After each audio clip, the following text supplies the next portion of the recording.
جبکہ آج لوگ یزید کی قبر کا نشان بھی نہیں جانتے۔ یزید کا نام لیوا اس دنیا پہ آپ کو کوئی نہیں ملے گا جو کھل کے اس کا نام لیتا ہو، چاہے وہ عمل یزید پہ ہو، لیکن نام یزید کا نہیں لیتا۔ اور اگر کوئی نام یزید کا لیتا بھی ہے تو سر چھپا کے لیتا ہے، گردن جھکا کے لیتا ہے۔ میں کہتا ہوں کیسا تمہارا لیڈر ہے جس کا نام لیتے ہوئے بھی تمہیں شرم آتی ہے؟ جب تم یزید کا نام لیتے ہو تمہارا سر شرم سے جھک جاتا ہے، اور جب ہم اپنے قائد حسین کا نام لیتے ہیں سر فخر سے بلند ہو جاتا۔ فخر کا دل میں دریچہ باز کرنا چاہیے، جن کا تو آقا ہے ان کو ناز کرنا چاہیے۔ آج میں اور آپ اس اجتماع کثیر میں ناز کرنے کے لیے جمع ہوئے ہیں۔ حضور امام حمام کی شہادت کی اس عظیمت کو بیان کرنے کے لیے آج میں اور آپ یہاں حاضر ہوئے ہیں۔ کربلا کا واقعہ ایک معمولی حادثہ نہیں تھا، بلکہ دو کرداروں کا نام ہے۔ ایک کردار یزید ہے اور ایک کردار امام حسین رضی اللہ تعالی عنہ کی ذات ہے۔ یزید ظلم کا بانی تھا اور امام حسین حق کے علم بردار تھے۔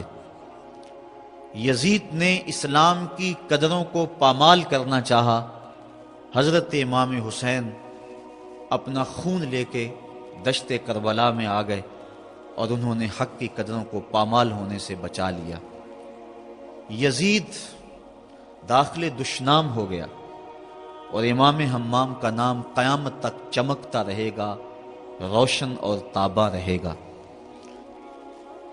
حضرت نبی رحمت شفیع معظم رسول محتشم صلی اللہ علیہ وآلہ وسلم نے جس محنت کے ساتھ دین کی آبیاری کی تھی اور مکے کے اندر دعوت رشد و ہدایت دے کے لوگوں تک پیغام حق پہنچایا، پھر مدینے کے اندر زندگی کے ایک ایک لمحے کو مصروف عمل رکھا، اپنی زندگی، اپنی جوانی، اپنا لڑکپن، سن کہولت کی ساری عمر دین کی راہوں پہ بچھا دی، اور اللہ اور اس کے رسول کے کلمہ کو بلند کرنے کے لیے حضور نے شب و روز ایک کیا۔ گھر میں فاقے رہے لیکن دین کا کام اور تبلیغ جاری رہی۔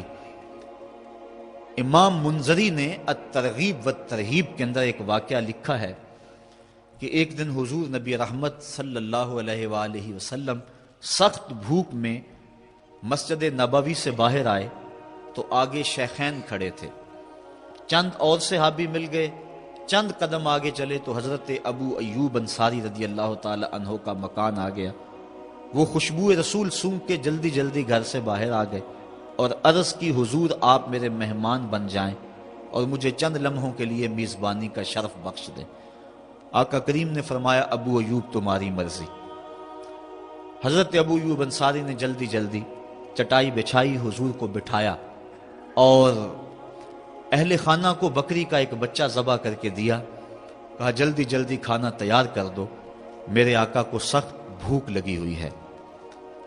یہ کہہ کے حضور کی خدمت میں آ کے بیٹھ گئے۔ جو ہی نظر جمال جہاں آرا پہ پڑی تو گھبرا گئے کہ چہرے پہ آثار نقاہت تھے، پتہ نہیں کتنے دنوں سے حضور نے کھانا نہیں کھایا۔ جلدی جلدی اپنے باغ میں گئے، کھجوروں کا ایک خوشہ توڑا اور حضور کے سامنے رکھ دیا۔ عرض کی حضور کھانا پکنے میں دیر ہے، اتنی دیر تک یہ کھجوریں تناول فرمائیں۔